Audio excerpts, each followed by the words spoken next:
A part of the Global Connections MBA Refreshers webinars, launched to follow on from a success from our regular CPD certified MBA Refresher events. This series will allow more of our members across the globe to access knowledge of our accredited business school academics. The MBA Refresher webinars are designed to take you back to school and bring you up to speed with one of the core topics covered by our MBA program in today's business environment. Global Connections are a series of events and webinars organised by our Global Ambassadors. The Global Ambassadors are part of our global network of accredited MBA alumni nominated by their business schools to serve their peers and promote the values of the accreditation MBA education. So today, thank you very much for attending, everybody. We have Diane Drummond, a Global Ambassador, and I'm going to try and say this properly, from Waikato, who is currently the Chair of Corporate Executive and Education Alumni Group there. And I'm going to hand over to her, who's going to introduce our speaker today, who is Marcus Powe. Marcus is happy to take any questions at the end of the session, so please do send them in at the end as usual, and as we go along I will answer you and then I'll ask at the end, and that's going to be in around 45 minutes time. Additionally, the slides are going to be available at the end with the audio, and I'll send the links over to you. So Diane, it's over to you. Thank you. Thank you, Tim, and kia ora and welcome to tonight's webinar hosted from New Zealand and from Australia. I have the greatest pleasure in introducing to you tonight Dr. Marcus Powe, the Professor of Innovation and Enterprise. Marcus is based in Melbourne, Australia, and I understand we only have 1 hour or 45 minutes for this webinar, and I could easily use all that time to talk about the invaluable inspiration, guidance and mentoring that Marcus has provided to not just myself but so many professionals around the world. In the time that I've known him.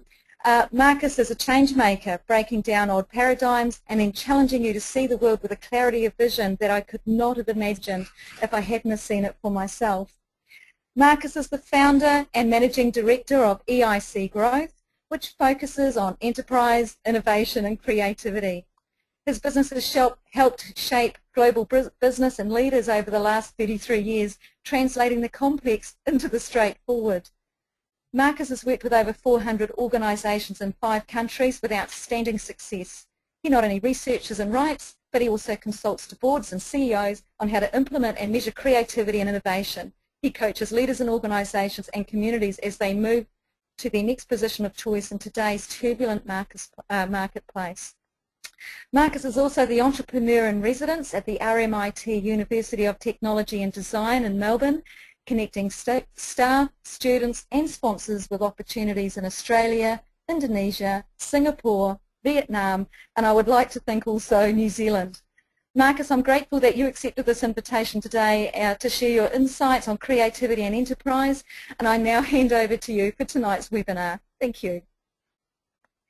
Thank you for the generous introduction, and thanks very much, Tim, for hosting it from the other side of the world, and greetings from sunny Melbourne.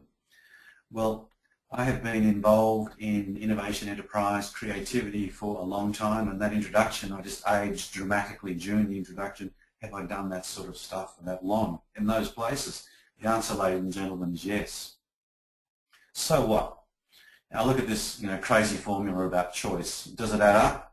I wonder whether you can see where the connections are. I wonder what the hard things are. We'll explore this in tonight's conversation.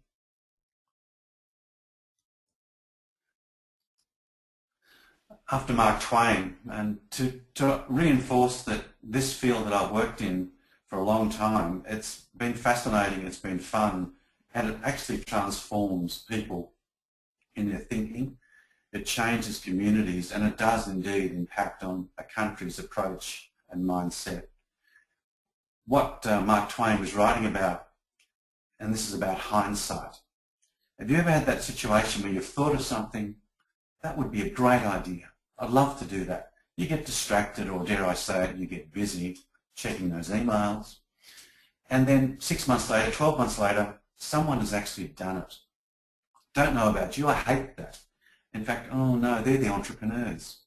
And I wonder what an entrepreneur is. It has this thing around someone that's a bit shifty, not really true and proper, perhaps close to the edge, an entrepreneur. Have you noticed in the news when something goes really well in business and industry, a successful business person. And when something goes wrong, it's always a failed entrepreneur. Oh dear. Where I come from, and the men and women that I work with in Asia, and that's where I work, and I believe Australia, and sometimes I pull New Zealand in to come up to Asia with me, we are lucky enough to be very soon in half the world's GDP. Is that just luck or is it geography? I'm not sure. But we can't play literally in that marketplace without great research and with a great education. The MBA is a tool, a product, a lever into wonderful opportunities in our part of the world, in fact all over the world. And I was at a conference several weeks ago, the Academy of Management in Florida, talking about MBAs and talking about postgraduate education. The old chestnut, is it valuable? Should you do one? I say yes. It's always funny the people that say, should you do one? Do they have an MBA? But that's another story and not for tonight's conversation. I'm not into reckless speculation. I'm not into gambling. And you might think, hang on, he's an Australian. We bet on anything. What is it? Walking a fly up a wall? Who will get up there first? No, I'm not into betting. I'm not into gambling.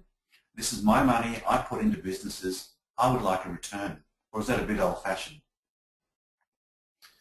This slide, I suppose, reminds me of one of those National Geographic sunrise over some desert. You know, the only constant is change.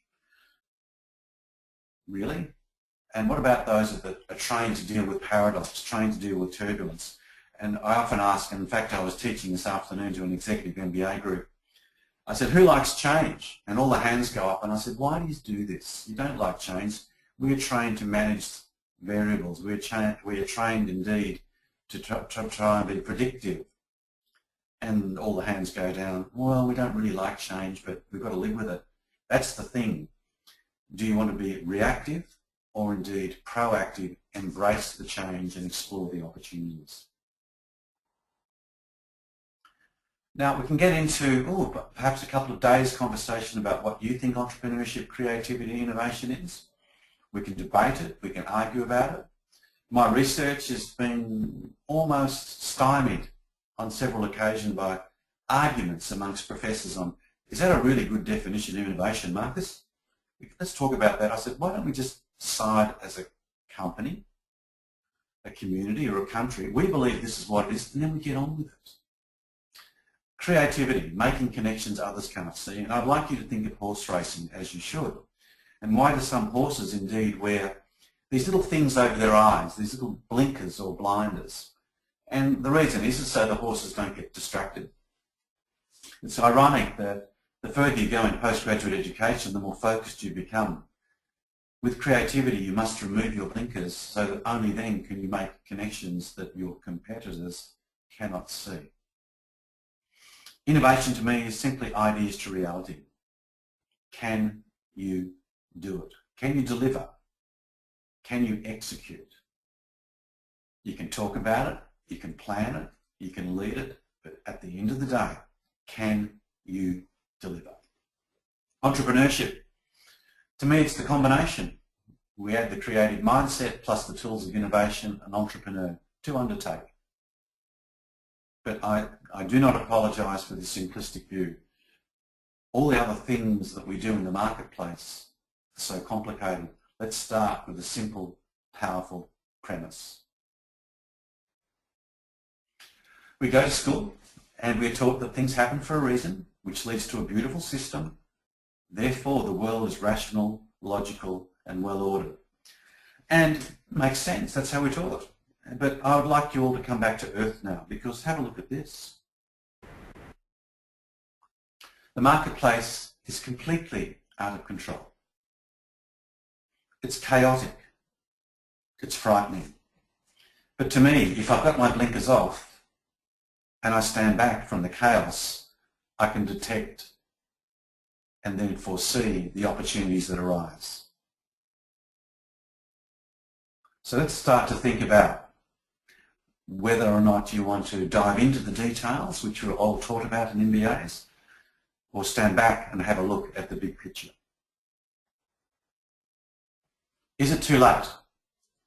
You might be thinking, well, I have some perhaps people coming to work for me now who are well trained, enthusiastic, they're bright, but what do they see?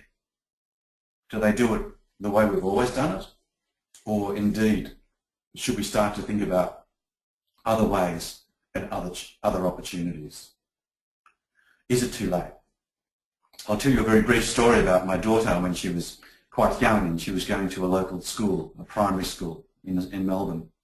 And she came back one afternoon after school and said to me, "Oh, I've got this great idea for a little business." And so I cheered to myself, I have another entrepreneur.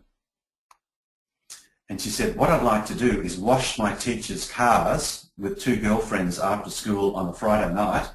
I'll get paid for it, and they can go home with a shiny car, and I'll make some money. What do you think, Dad?" I said, "Fantastic." So she came home a couple of days later, a bit downtrodden, a bit sad. I said, "What's wrong?" "We're not allowed to do it." I said, "What?" So the indignant father goes down to see the principal.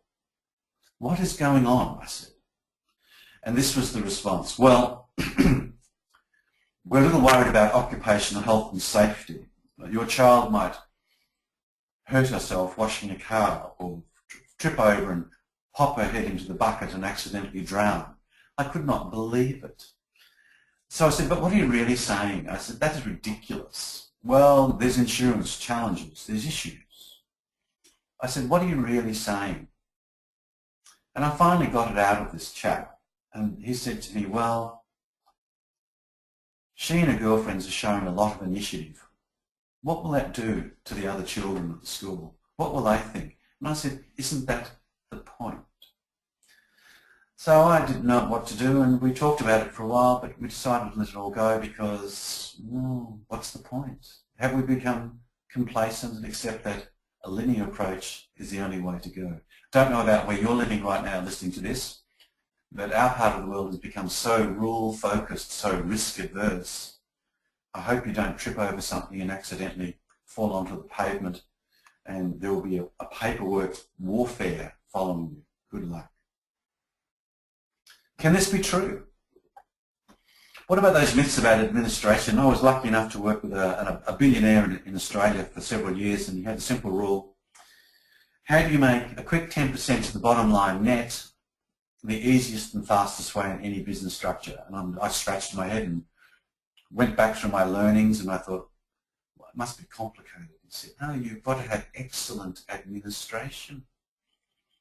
You must collect your money on time. It's that simple."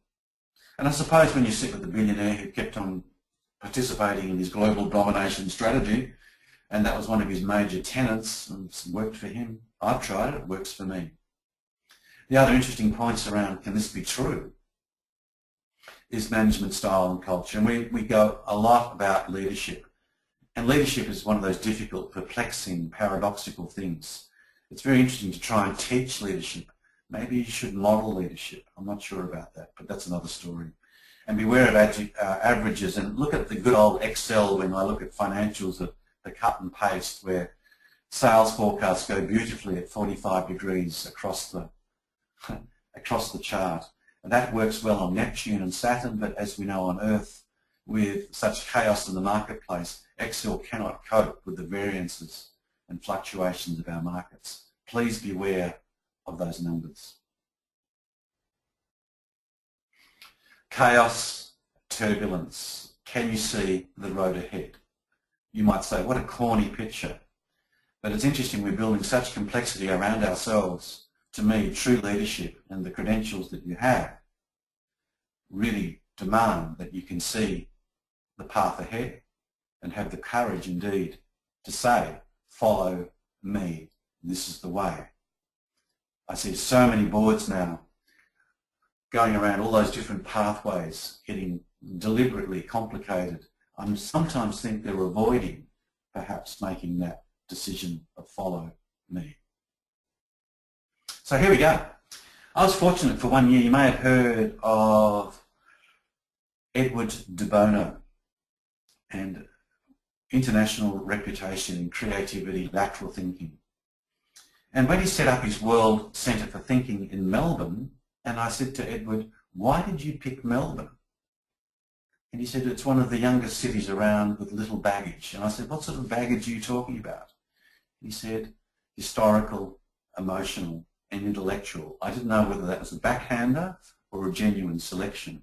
So I got to work at the De Bono Institute as the Director for Innovation and Entrepreneurship, because I thought that people had great difficulties coming up with ideas. The problem is that we have too many ideas. We just don't know what to do with them. Good heavens, an explosion of connections. Which one would you start with? So how is your thinking? Today I was talking to another group, it was a busy day today, about meetings. And I don't know about you, but probably being a sophisticated audience, you would try to avoid meetings, not having meetings at all really, because we have technology, we're quite clear and concise in our communications, and meetings may indeed just be a formality.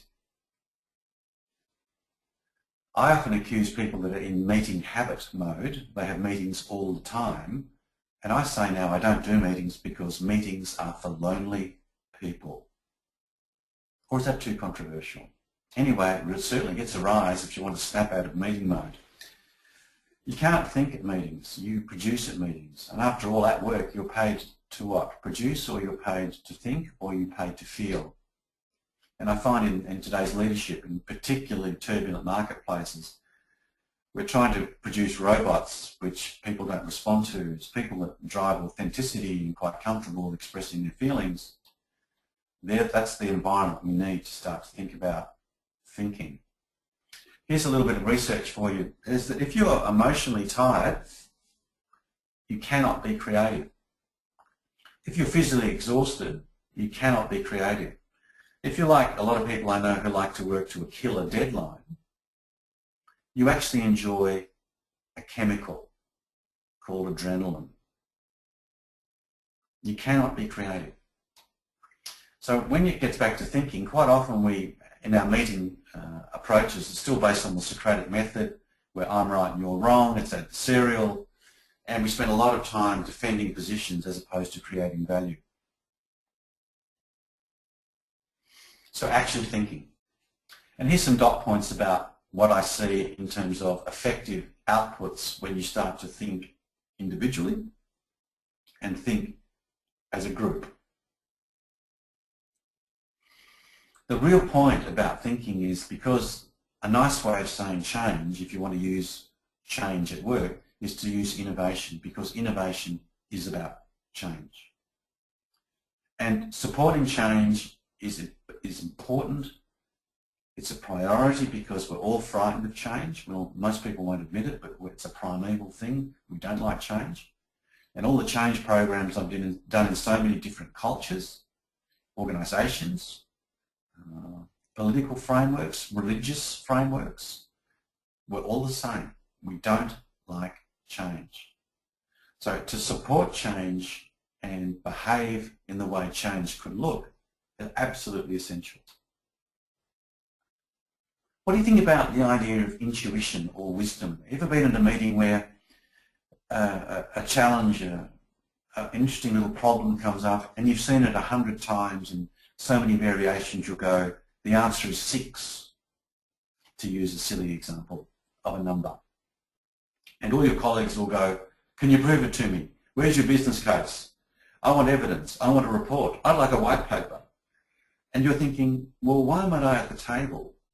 I thought I was at the table to help solve the problem so we can embrace and grasp the next opportunity. Do you allow each other to use wisdom? Are you allowed to say, I've got this gut feeling?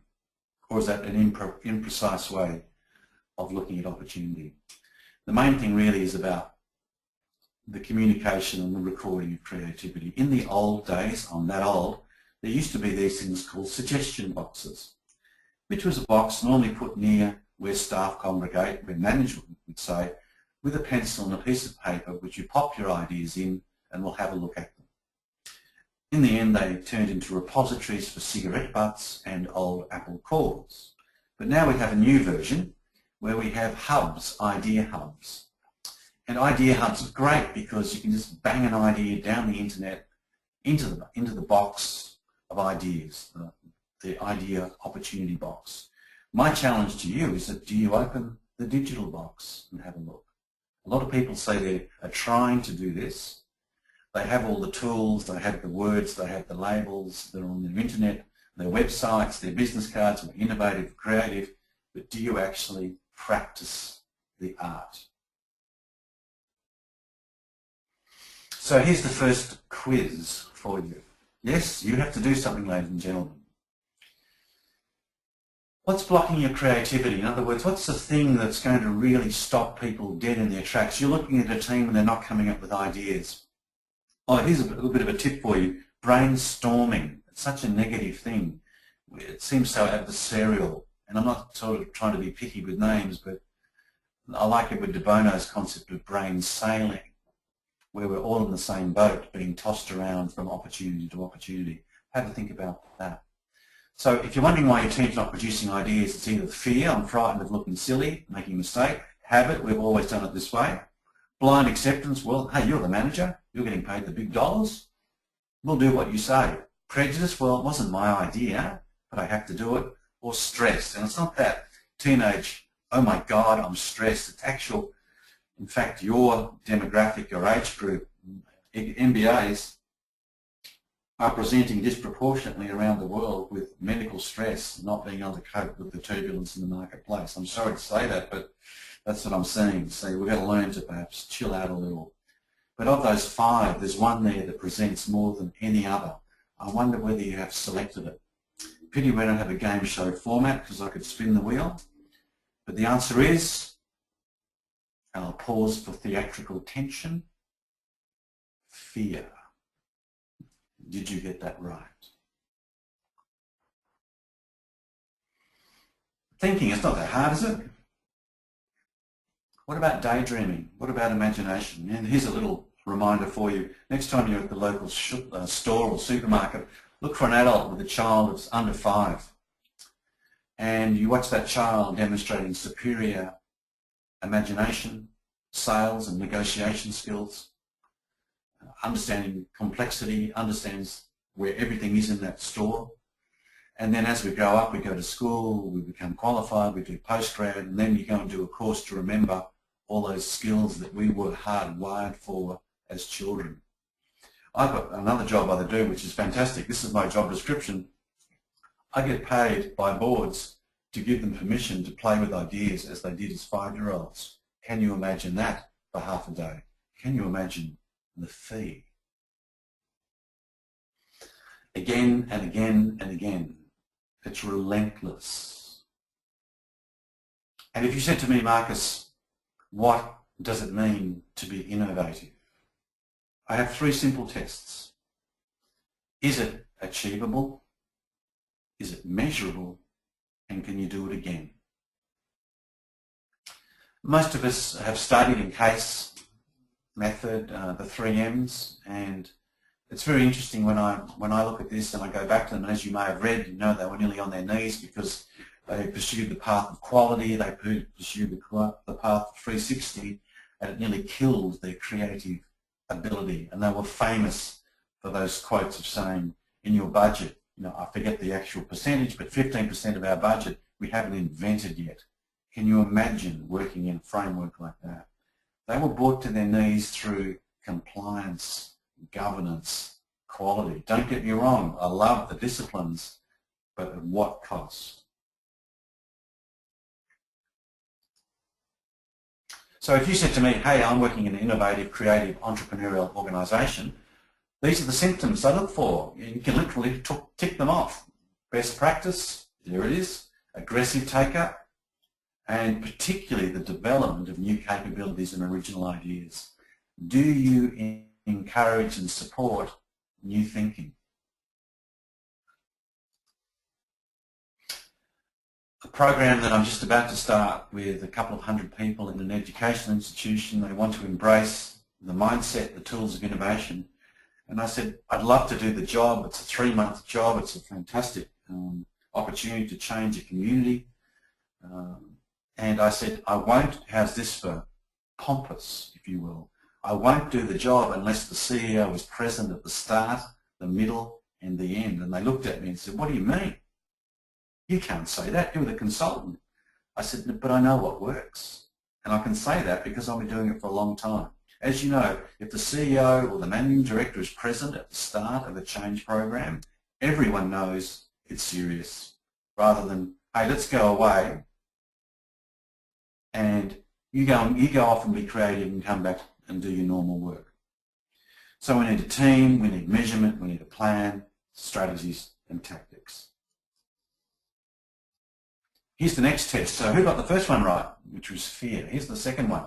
What's stopping the delivery? Innovation. You're wondering why a project stutters, stumbles, falls over, doesn't even start. I'm too busy. If I rang any of you up and I'd say, how are you? Probably the first thing you'd say, I'm busy. What's happened to everybody? Was that in your job description? You will be busy. And when people ring me up and they say, how are you, Marcus? What are you doing? And I say, nothing. And people don't know what to say after that. Not invented here syndrome. Well, you know, it came from another country and it could be better, but it's not. No recognition. You do a cracking job and your director, manager says, well, that's what you're getting paid for, mate. What do you want, a medal? It's a bit harsh, I know. Low or no morale or poor communication. You know, I emailed, I CC'd, I BC'd. By the way, what is this BC caper? What's this secretive stuff going on? Or is it a plot by the IT people to use more servers by all these extra emails that, you know, doesn't really need to know? So of those, which one do you think is the first symptom I look for when projects are stuttering, stumbling and failing to start? Marcus, can you hear me? Yes. Hi Marcus, what I'm doing in the background is I'm just actually writing this up as a poll which I can launch in about 5 seconds. I can cast this out to the attendees. They can actually answer this and I can read out the answers that they've provided. Would you like me to do that? If you'd like to. Did I reveal the second question, the answer, or not? I can launch it so they can... Okay, I've only got another couple to go, but I thought it might be just interesting for them to have for our listeners to have okay, I'm just going to launch that now. So if you can answer in 20 seconds, I'll then gather the answers and then read them back to you, Marcus. Okay. Sorry to interrupt the flow. I just thought this might be quite a nice way of interacting. Okay, that's fine. Shall I continue? I've got about 80% of the answers and I'll close the poll now. Okay, 20% said poor no time management, 20% said not invented here, and by far the highest said no recognition with 47% and 13% low morale and 0% for poor communication. Right. Shall I now reveal the answer? That's it, yep. Ladies and gentlemen, you've cast your votes. I'm excited. We'll pause for tension. The answer is poor communication. As you know, in life, it's so easy to have a relationship based on wonderful communication. You know how easy it is to have a relationship. I've read that book. It's a 2-page book. The first page is to have fabulous communication, which therefore builds unbelievable levels of trust. You know how we do that so easily and effortlessly at work. I saw the results of the poll. You all should be ashamed of yourselves. On to the next slide. So what do they do? Atmosphere, energy, urgency, creative and lateral thinking skills. But I wonder what you do at work when something goes well. Do you go, whew, relief, I've still got a job? Or do you actually celebrate? I wonder what you do for fun. Are you allowed to have fun, or you don't have any budget for fun anymore? I make fun and I try to have a good time at work. I mean, why do we get up and go to work? To have a good day or to pay the mortgage? Or both, who knows? What innovation looks like. This is the interesting bit, and this is a couple of the myths and why a lot of the change innovation programs don't work, and they've become very popular again, which is fantastic. I started off in 1979. It originally came out of engineering, one of the most creative disciplines on the planet.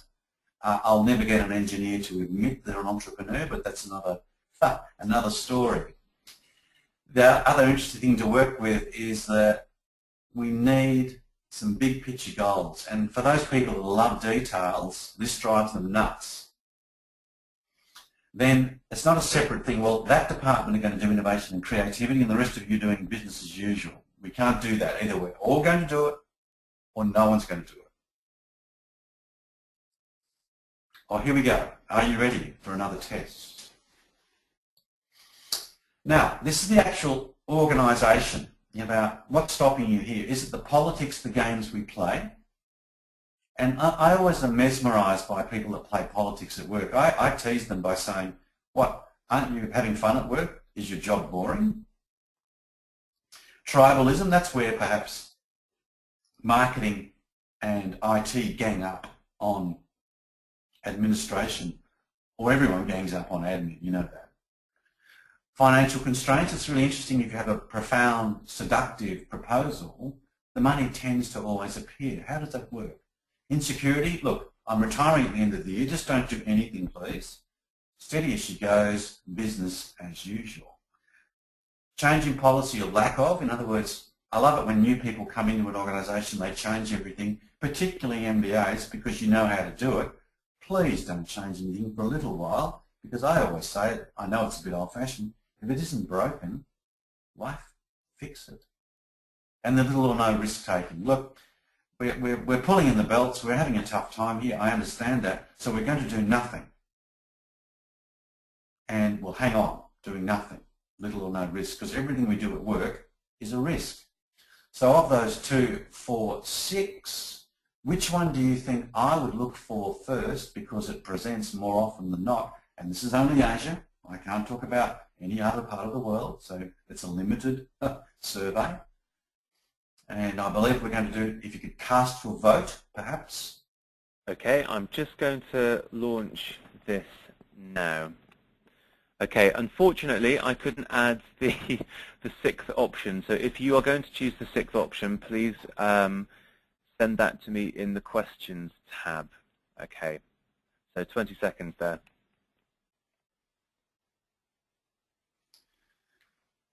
And this is rather ironic, Tim. You know, there I was not talking about gambling, having fun, or game shows, and here we are. We are. Okay, so interesting answers coming in here. I'll just give it a couple more seconds. Yes. Okay, so I'm going to close the poll now. Okay, so by far the highest, we have 47% politics. The next is 40% insecurity. Both equally, 7%. We have tribalism and change of policy. And then we have a final 3% with no risk-taking. Thank you. Well, ladies and gentlemen, thanks for playing in this exciting round of what stops growth. That could be the new game show, Tim. The answer is, by a long way, is politics. I can hear the cheering around the world for those who got it right, and everyone else is going into dispute and going for research to dispute that. It's politics. Everyone had the situation, you've been in a meeting, there's another meeting outside over a coffee, then we have another meeting, and which meeting is actually running the business? A project champion needs to be emotionally and physically fit, because what she or he does on a daily basis is deal with rejection. In other words, no, it won't work. No, we've done it before. We tried it last year. We tried it 2 years ago. I don't know about you, but in a social situation, in a relationship, how do you feel when you are rejected? But we often call that in business feedback. And there's some learnings around how to give profound feedback. Not to do with motivation, but how to get the most out of a member of a high-performance team. I've been fortunate the last couple of years dealing with Olympians and high-performance businesses. It's been very interesting what's that transition. And what I've been demanding from them is that third point, is that information is power. If we know it and our competitor doesn't, we win. And then I like people particularly who ask, why are we doing that? You sure? It's interesting that people that don't agree with us in corporate situations are often labelled as eccentrics. Or are they the normal people and we're the weird ones? I never know. The enterprising mindset. It's really interesting. I'd love to be able to run a 1-hour seminar or a half day or a full day and release the potential in all the people that I've worked with and have over the years. But it does take a long time. When the accountants buy entrepreneurship, innovation, creativity programs, they want an immediate ROI, yes, an return on innovation. It's not short wham bam. It's not like that. You need medium to long term, which is so unfashionable at the moment. Medium to long term, what is that? It can be taught. People say you're a born entrepreneur, you're a born creative. Rubbish. You've just forgotten. You've done all the hard work, and some of you may have been studying and practicing in innovation and entrepreneurship, which is fantastic from my perhaps biased view. It's fantastic you do that, and it's fantastic. I hope that you maintain that. But you can have the innovation skills, and as you emerge into leadership positions, I would demand that those around you and that work for you practice in a supportive environment, creative thinking, and the tools of innovation. Achievable, measurable, repeatable. I'm not into motivation. You may have seen the research on all those weekends we'd go away whitewater rafting and rope climbing and throwing rocks at each other and all this stuff. It's been fascinating because the research has shown there's been no impact on productivity. It's been good for a weekend off. I wonder which you are, a thinker, a maker, or a trader. It's very interesting that, and this is an old-fashioned tool, last century tool, it works really well still, and I say if it still works, use it until we get something better. If you've got a team of thinkers, it's really clever stuff, but nothing happens. If you've got a team of makers, it's fantastic, but no plan. And traders like me, I do lunch, I connect people. You know, I used to be called Sir Lunch a lot, but I love it when I can put people together to realise an opportunity. Can you imagine putting those 3 people together in a team? Often teams don't have the right balance. Sometimes you might be lucky, mostly like me, you've got to make these teams appear. But creatives, it's really interesting that why we,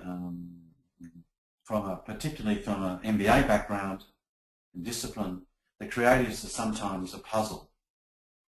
They have different rules, they have different demands, they think and work differently. And by the way, everybody, that's okay. How do you get the most out of them to achieve the company goal? Creatives have one thing that a lot of us don't in management and ownership. They love communication and verbalising the connections that they can see that we would probably never imagine. What about when you make a mistake? A good thrashing, perhaps? Or do we do the one, what have you learned from that, Marcus? Oh yes, why did you design it so it'd make the mistake? Or is it a learning deficit? It goes on and on. Lots of mistakes in creativity. I often call them opportunity. I'm not trying to play with words either. But it's very interesting how your company, culture or community handles the mistake. Because if you're so frightened of mistakes, nothing will happen. How is your governance department going at the moment? How would you interview someone, recruit someone, and give them an innovation creativity test? Would you give them the classic scenario? What would you do in the situation? Or would you give them an easel, paper and a paint set, draw something? My favourite question lately, what does the colour blue mean to you? Because you can go anywhere with that, in any discipline, but it really reveals what people are thinking and how they make connections that you will hopefully not see until they reveal them to you. Also, you need some space to do it. It's really interesting too that I see a lot of psychology around colour, music, temperature, ambience. The real power to be creative and innovative is to be rested if you can, particularly emotionally rested. And then if I met you socially and I said, where do you work? And you told me and I say, what's it like? and you'd say, it's a really creative environment, I come away invigorated? Or is that me just being fanciful again? You've got to teach people how to manage creatives. People in action. And it's really interesting here with these notes. And these are just notes. And if you say to me, we've got a really good program going, I'd say, for example, what are you doing for training to unleash creativity? Or do you provide time for thinking? Do you provide time for thinking? I was talking to a CFO and I said, you need to have some time out. We're at this meeting. So he rang his executive assistant and said, hey, Julie, next Wednesday, put 15 minutes in the schedule just after lunch. I want to think for 15 minutes. And he hung up. I looked at him and I said, what are you doing? He said, oh, no, that's my thinking time. I said, what are you doing for the rest of the week? Oh, I'm busy. And I thought, we just spent a week together, mate. Maybe I'd failed. Staying ahead of what? Your number one competitor. And you know who that is? It's the government. On any level. They are the biggest consumers of any goods and services on the planet. They are the rules. They change the rules. They judge their own rules. And you want to play in a growing environment and you don't understand that, you need to come up with new ideas. You need to keep ahead of the biggest competitor in the marketplace. Last one, last guess. Here we go. Bureaucracy and structure, hierarchy, power and status, wrong person, wrong job, motivational mismanagement, culture or lack of it. The way we actually design our organisations create these symptoms, and there's one that presents far more than all others combined. Which one is it?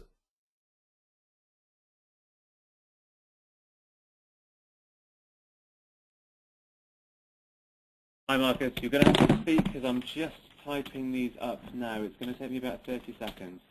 Okay. We're going okay.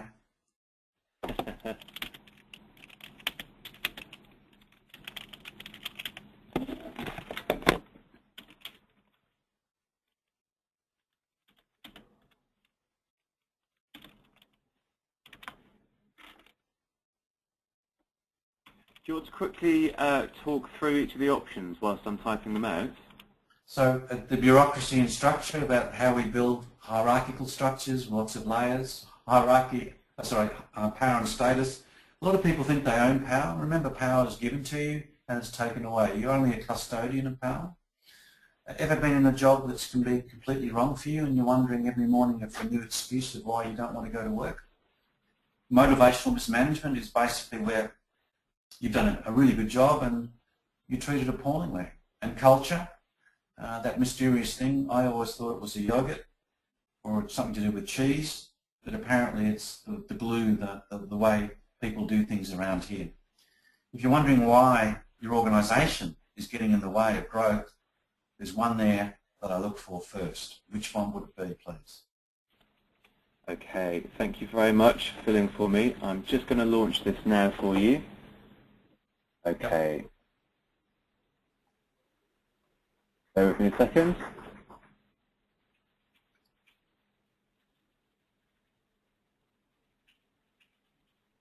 And this is the last one, Tim. Here's the last one. Bear with me a second, it's just loading now. Okay. Okay, sorry, it's just failed, so I can't launch it. I think it's probably best to carry on. Okay. Thank you. So I suppose the question for you all is about this thing. You know, it's this opportunity, this team, this department, this company, this community. What's the real driver here? And this is something to reflect upon. It depends on your perspective and your experience and where you happen to be listening tonight or this morning or yesterday or tomorrow, as the case may be. Is the organisation itself the driver? Is it the team? Is it the environment that surrounds you? You know, the big driver out there, you know, political, economic, the old pest model, societal, technological, the megatrends, globalisation, or is it you? And to me, the real challenge is, do we go with the force? And you know the old Star Wars movie where they said, you know, may the forces be with you? If you work with the force, it's always the environment. It's the big picture. Excuse me. Do you want to go with the flow, embrace the change, or fight it with business plans, metrics and dashboards, hit it with the good old 360-degree review? It's all about watching the big picture change before your very eyes. Are you too close? I challenge you all to zoom out and look at the big picture. And the corny way I like to always finish up with this is that you're going to make it happen, watch it happen, or wonder what the hell happened. And as I started in this conversation tonight about choice, the choice is always about you. You can't do anything really except for yourself. So thank you for listening, and I wish you prosperity and good health and good luck. And thank you for inviting me to be part of the conversation for your organisation, and welcome to my network. Thank you very much. Marcus, thank you very much for the presentation, and thank you for everybody for your patience whilst I was writing up frantically those polls wherever you are. Thank you also for all the feedback, and thank you very much for the introduction from Diane also. I really enjoyed the presentation. We have some questions that have come in. I just want to check before I start speaking, can everybody hear me okay? Yep. Marcus? Yep. Fine. Okay, perfect. Okay, so the first question that's come in is lots of organisations talk endlessly about creative thinking. When I've worked for those companies, they've never applied it, or more usually have hostility towards it. Are there any suggestions for places that I could work with that use creative thinking? Well, that's really good. It's like all things in business is that it's all about fads. So we've done quality now, haven't we? And I think we've ticked off sustainability. And you might think, what a cynic Marcus is. No. You have a look at those charts about fads in our industry, management, MBA land, if you will. I'm pleased to report that creativity is back in fashion, so everyone's talking about it. The problem is, as our member of the audience suggested, is that everyone's talking about it. No one does it. Do you know why people don't do it? Remember that first blocker about fear? And to me, leadership is about being authentic and having the courage to follow through. Tick, we've done a brainstorm, tick, we've come up with 14 ideas, tick. Well, we've done creativity now, haven't we? And that's where it stops. What companies do it well? It's very interesting, and as I said, I'm limited to my experience in the Asian theatre, if you will. My colleagues in Japan are great at improving, but not too good in creativity. I was fascinated by that. My friends in Vietnam are great improvers and great manufacturers, but they suffer from creativity. Don't confuse creativity with invention. Different thing. Creativity is just connecting things that we can see. Invention is a lot to do with imagination.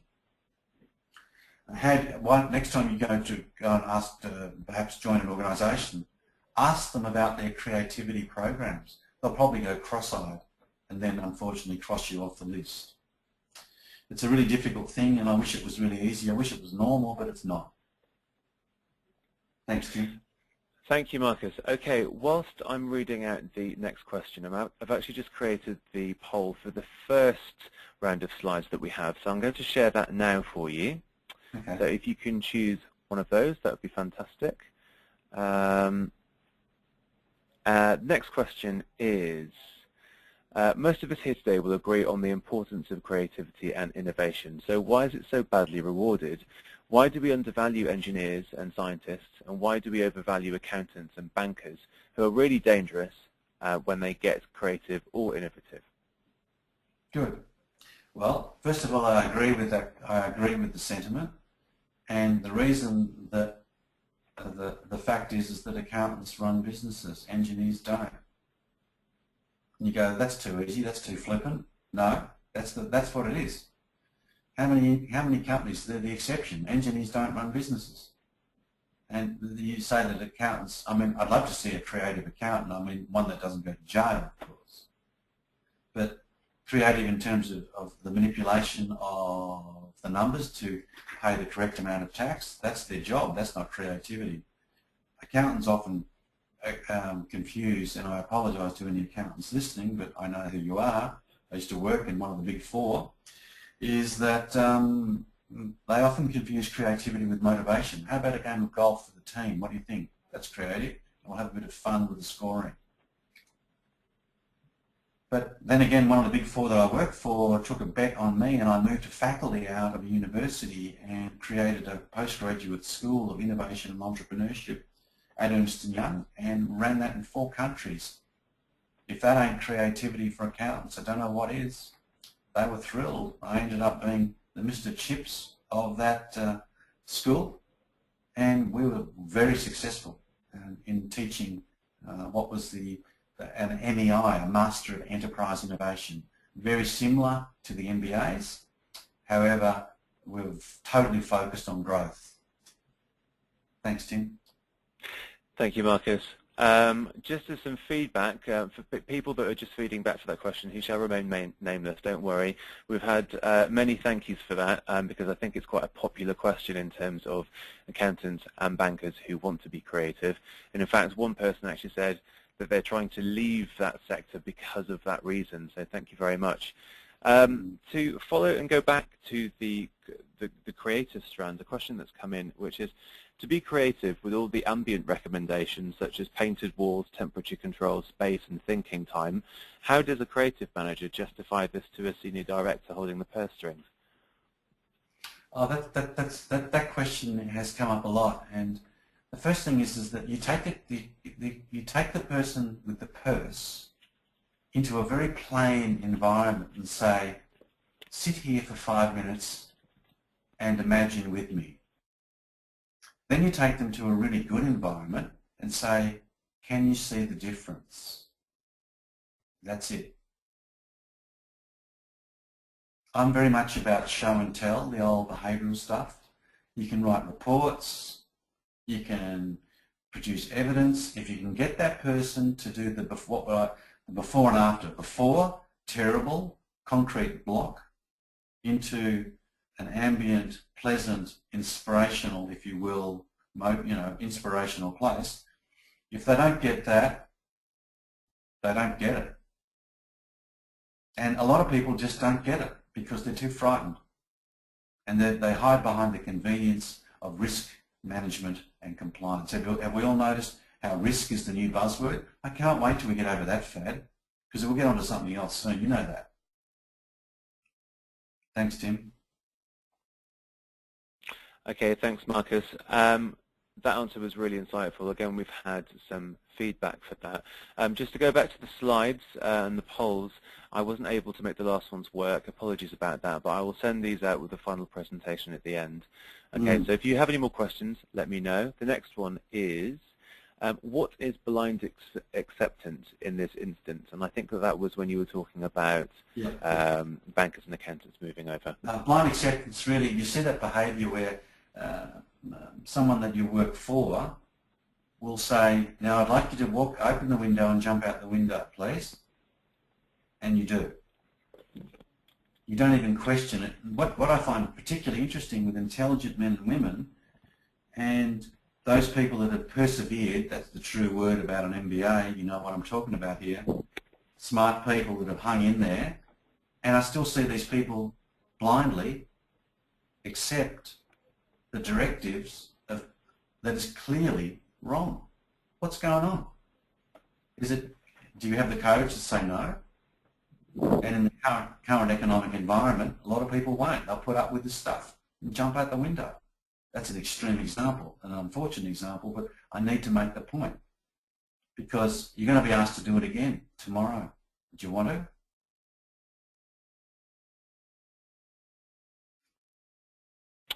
Thank you, Marcus. Okay, next question is, it's kind of a point really. I think this person's asking for your expansion on this, which is engineers do run businesses, for example, in Germany, which would be a good example to follow. Yes. I've been fortunate to work with a very large German company called Siemens in Australia, and I worked with their executive for a year and a half. And they had an interesting approach in what I call balance. And actually, I learned this lesson a long time ago where we talk about having it all and having, on one side, if you will, if we had a balance, that on one side of the balance we'd have creativity, opportunity, imagination, and on the other side of the balance we'd have management, risk, rigour and quality. It's funny that we allow our organisations to be heavily balanced one way or the other, and at the moment most organisations are heavily balanced into the risk compliance, etc., and we're underrepresented. Now the Siemens, for example, had worked out a way to balance it, and when I saw that, and then I went into another environment, an Indigenous community, where the Indigenous leader, the chief, said to me, Marcus, you talk about profit, you talk about money, you talk about growth, you talk about control. And he said, I talk about community, I talk about sharing, I talk about education, I talk about care. And I said to him, but you can have both. And he said, what do you mean? I said, if you stand on one leg of money, you're unstable. If you stand on one leg of community, you end up going for grants all the time. Can you imagine if you stand on both legs? You are strong, you are stable, and you can have it all. And by the way, that is my corny definition of sustainability. Can I deliver both an economic and social dividend? The German, and to tie it back into the Siemens example, is they seem to neatly have the discipline and rigour required for an engineering business of global proportion, but also they've demonstrated to me clearly the social dividend. They had the balance. They had it all. Thanks, Tim.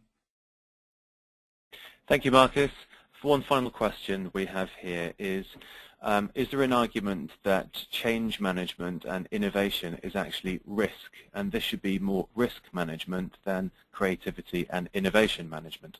The semantics are always interesting, and thank you for that question, because I can see the risk and change management, if you will, tribe trying to soften their blow by using the terms creativity and innovation. One of the underlying themes around innovation and creativity is that you have to care. And that's not that corny thing by care. You have to care that you're going to do a good job based on great research and increased choice for the organisation or the community or the country. Risk management and change management is often levers pulled by people that really don't know what to do, but they want an immediate impact on the P&L and the balance sheet. And that's fine, because that's the majority of our communities applaud that, but it's not sustainable, as we've seen. So to me, the thing is, be careful of a lot of people coming into the entrepreneurship and innovation segments, or we call it space for some reason. I don't know why we do that, but because there's a lot of people coming in what I believe the wrong philosophy. The major philosophical pillar of what I do is what can you give, and how do you applaud the success of others rather than cheer when we pull them down to the mediocrity of the maths. Entrepreneurship is about legacy. We all work very hard, we're all well trained, and when you retire, which is an interesting concept in itself, what will you leave? Debt or an asset that is sustainable? That is my challenge to all of you, and good luck. And I think it's time we have to go, Tim. Marcus, that was a great point to end on. Thank you very much. So thank you very much for the presentation. The slides and the audio will be available after this webinar in case you've missed everything. If you haven't seen it already, do take a look at our newly launched Careers Development Online Centre, which is at mbaworld.com. Finally, after our webinar in the coming weeks, we have a Global Connections webinar on the 21st of October from 1 till 2 in the afternoon British time, and that's entitled Change Management and Leadership. So finally, thank you very much for joining us for the webinar. Thank you to Diane, our Global Ambassador, for setting this fascinating webinar up, and also thank you very much to Marcus, and goodbye.